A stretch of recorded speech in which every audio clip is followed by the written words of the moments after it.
Shalom, berjumpa kembali dalam perenungan firman Tuhan.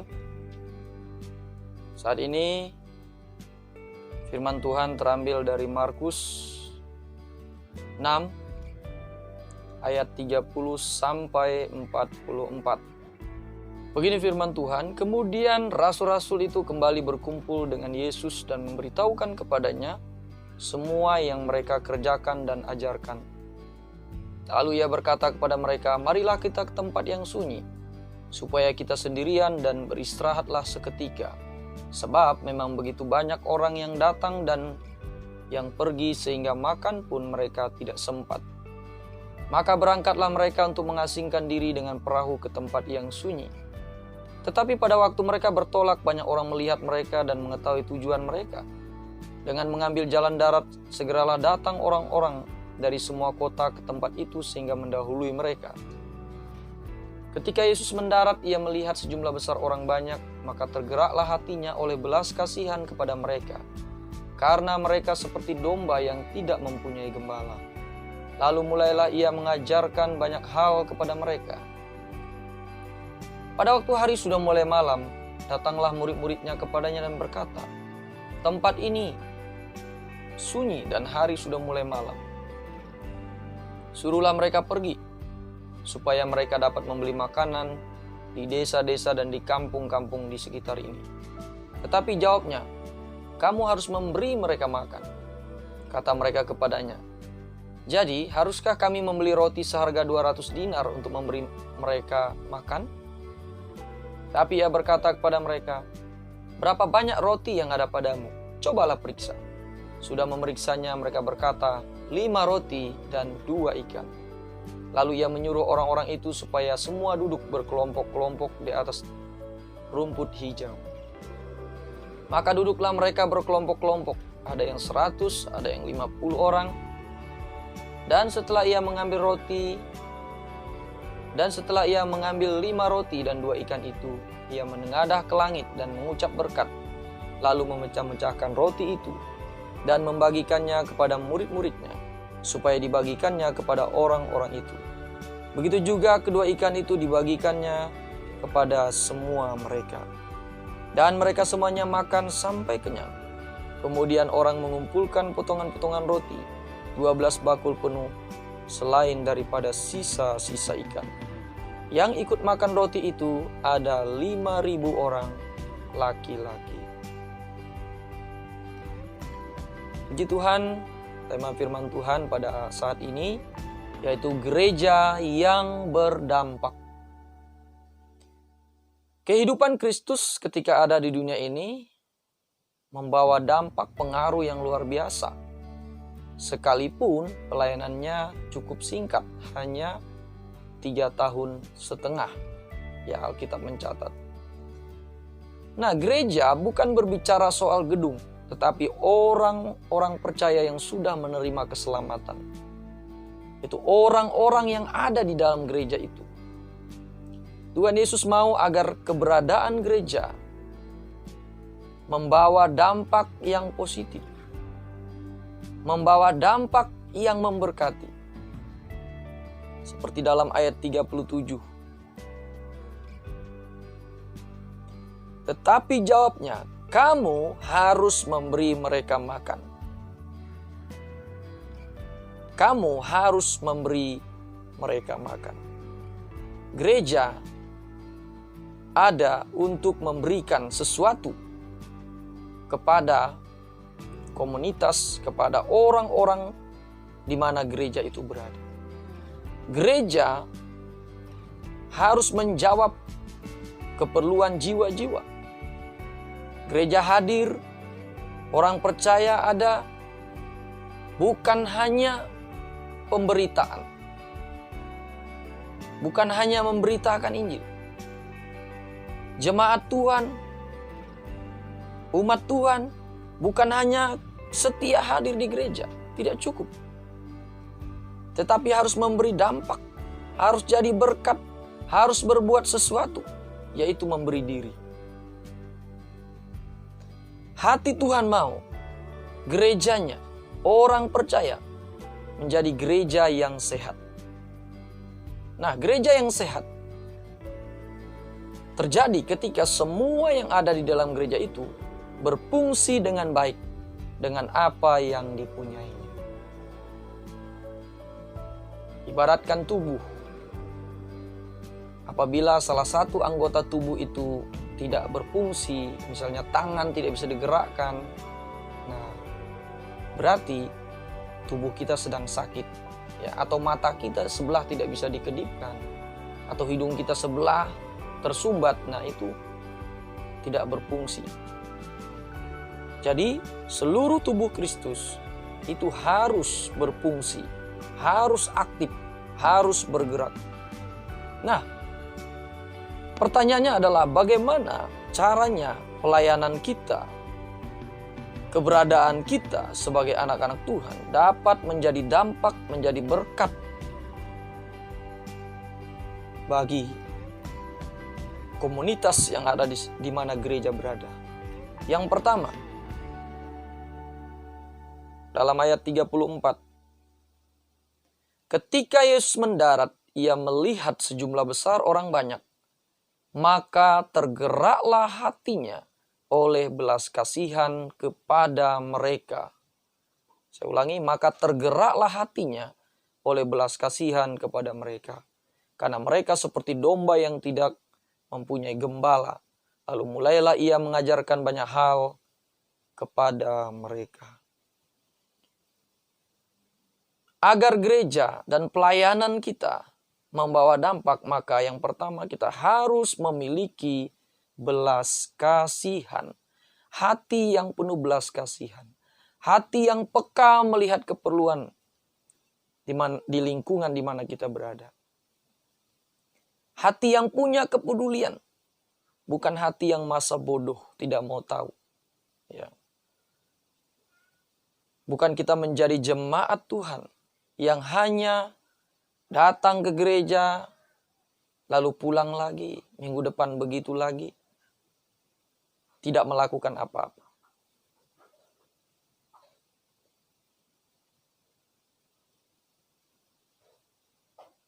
Kita bisa melihat, bisa saja para murid beralasan, ya. Bisa beralasan untuk tidak mempedulikan orang banyak pada waktu itu. Ya. Ayat 31. Lalu ia berkata kepada mereka, marilah kita ke tempat yang sunyi, supaya kita sendirian dan beristirahat seketika. Sebab memang begitu banyak orang yang datang dan pergi sehingga makan pun mereka tidak sempat. Nah, ada alasan sebenarnya mereka tidak mempedulikan orang banyak. Karena mereka istirahat pun tidak sempat. Mereka tidak sempat makan, dikatakan di situ. Ya. Bagaimana mau memberi orang lain makan? Mereka sendiri belum makan. Tetapi Yesus mengajar mereka bahwa ya, kita harus punya belas kasihan, hati yang peduli. Alasan yang berikutnya dalam ayat 35, 36, suruhlah mereka pergi supaya mereka dapat membeli makanan di desa-desa dan di kampung-kampung di sekitar sini. Ya, di tempat mereka berada, orang banyak berada itu, ya jauh dari perkampungan, tempatnya sunyi. Ya, tidak ada tempat untuk mencari makanan di situ, membeli makanan. Kemudian dalam ayat yang ke-36, suruhlah mereka pergi supaya mereka dapat membeli makanan di desa-desa dan di kampung-kampung di sekitar sini.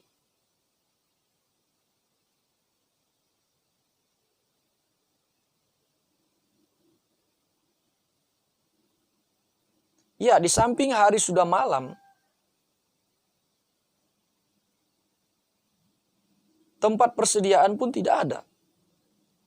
Jadi para murid berpikir ya lebih bagus mereka cari sendiri begitu. Tapi kita melihat kepedulian Yesus kepada mereka, ya. Bagaimana dia menegaskan dalam ayat 37, kamu harus memberi mereka makan. Lalu ayat 37 juga murid-murid menjawab, Jadi haruskah kami membeli roti seharga 200 dinar untuk memberi mereka makan? Ya, 200 dinar kira-kira adalah gaji selama 2 tahun ya. Nah, karena 1 dinar adalah gaji 1 hari kerja.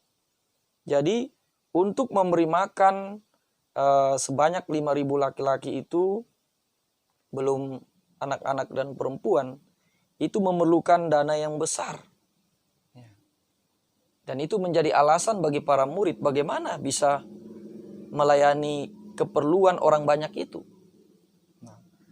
Tetapi Yesus mengajarkan kalau kita memiliki hati, punya hati dulu, pasti kita bisa menjadi dampak, menjadi berkat. Harus punya hati itu lebih dahulu. Punya hati yang mengasihi, punya hati yang peduli, punya hati yang peka. Jadi gereja tidak hanya berbicara.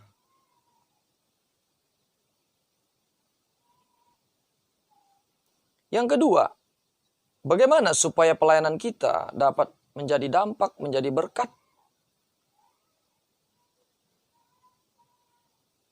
Dalam ayat 38 sampai 43, tetapi ia berkata kepada mereka, berapa banyak roti yang ada padamu? Cobalah periksa. Sesudah memeriksanya, mereka berkata, 5 roti dan 2 ikan. Lalu ia menyuruh orang-orang itu supaya semua duduk berkelompok-kelompok di atas rumput hijau. Maka duduklah mereka berkelompok-kelompok, ada yang 100, ada yang 50 orang. Dan setelah ia mengambil 5 roti dan 2 ikan itu, ia menengadah ke langit dan mengucap berkat, lalu memecah-mecahkan roti itu dan memberikannya kepada murid-muridnya, supaya dibagi-bagikan kepada orang-orang itu. Begitu juga kedua ikan itu dibagi-bagikannya kepada semua mereka. Dan mereka semuanya makan sampai kenyang. Kemudian orang-orang mengumpulkan potongan-potongan roti 12 bakul penuh, selain daripada sisa-sisa ikan. Yang kedua, kalau kita mau menjadi orang percaya yang berdampak, orang percaya yang menjadi berkat, pelayanan yang berdampak, maka kita harus memberi sumber daya yang ada. Harus memberi sumber daya yang ada. Kita harus punya hati yang bersedia, punya hati yang rela memberi, punya hati yang rela berkorban, punya hati yang taat. Itu adalah sumber daya. Kita hanya bisa memberi apa yang kita punya. Tidak mungkin kita bisa memberi apa yang tidak kita punya. Sumber daya apa yang ada saat itu sehingga bisa menjawab masalah pada saat itu ya. Kita melihat di sana ada dalam ayat yang ke-38 ada 5 roti dan 2 ikan. Nah, 5 roti dan 2 ikan ini di dalam Injil Yohanes dikatakan bahwa itu adalah bekal makan siang seorang anak kecil. Nah, anak kecil ini dia rela memberikan bekal makan siangnya kepada Tuhan Yesus. Lalu sumber daya apa lagi yang ada pada saat itu sehingga bisa menjawab keperluan orang banyak? Yaitu para murid. Apa yang dimiliki oleh para murid? Para murid memiliki ketaatan. Ya, itu adalah sumber daya. Di mana kita melihat situ Tuhan menyuruh mereka untuk memberi makan. Dan akhirnya murid-murid ini memberi mereka makan. Kemudian mengatur orang-orang supaya duduk berkelompok. Ada yang 100, ada yang 50.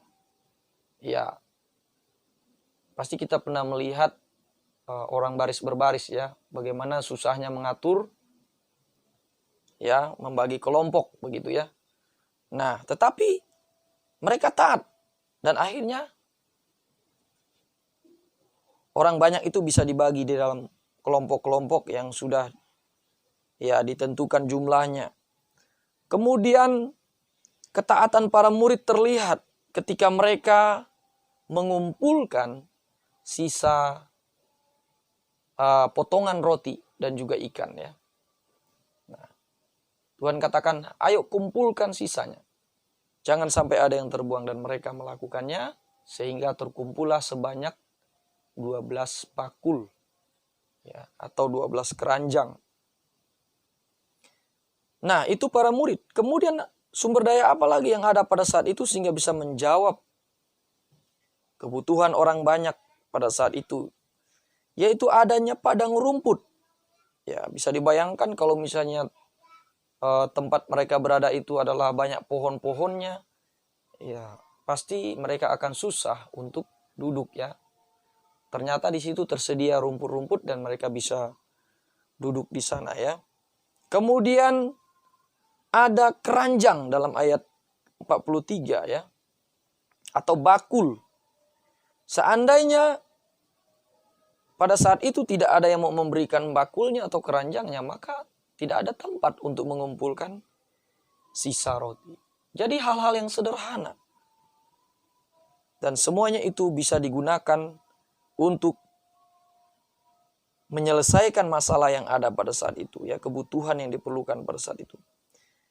Jadi, gereja tidak akan miskin bila semua jemaat mau diberdayakan sesuai dengan profesi dan keahliannya.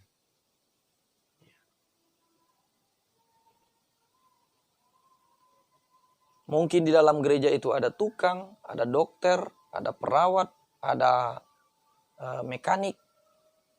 Semuanya bisa difungsikan. Yang penting, yang pertama tadi punya hati yang mau peduli ya, dengan apa yang menjadi keperluan gereja Tuhan. Sehingga gereja dapat menjawab keperluan jiwa-jiwa yang ada di komunitas kita.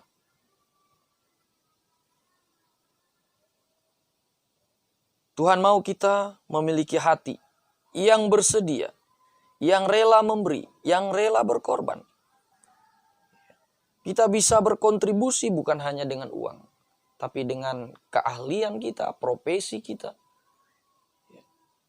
Mungkin ada yang pintar multimedia, ada yang pintar bertukang, ada yang pintar memasak. Nah, semua itu bisa kita lakukan, kita berikan untuk mendukung pelayanan pekerjaan Tuhan. Sehingga gereja itu menjadi berdampak. Misalnya kalau dia orang kesehatan, dia bisa memberikan penyuluhan tentang gizi, ya, tentang kesehatan. Orang yang pintar memasak, mungkin dia bisa mengajarkan yang lainnya bagaimana cara memasak yang baik, masak yang enak, gitu ya. Jadi ketika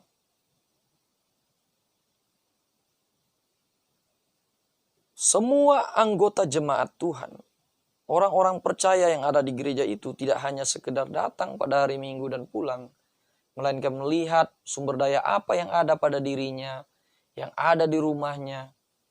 Nah, dan itu dia bisa berikan kepada Tuhan. Dan itu akan membuat gereja itu sehat, gereja itu berkecukupan, sehingga dapat menjadi berkat bagi orang-orang di sekitarnya.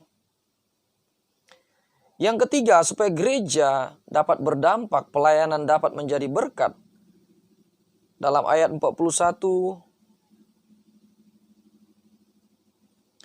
dan setelah ia mengambil 5 roti dan 2 ikan itu, ia menengadah ke langit dan mengucap berkat, lalu memecah-mecahkan roti itu dan memberikannya kepada murid-muridnya supaya dibagi-bagikan kepada orang-orang itu. Begitu juga kedua ikan itu dibagi-bagikannya kepada semua mereka.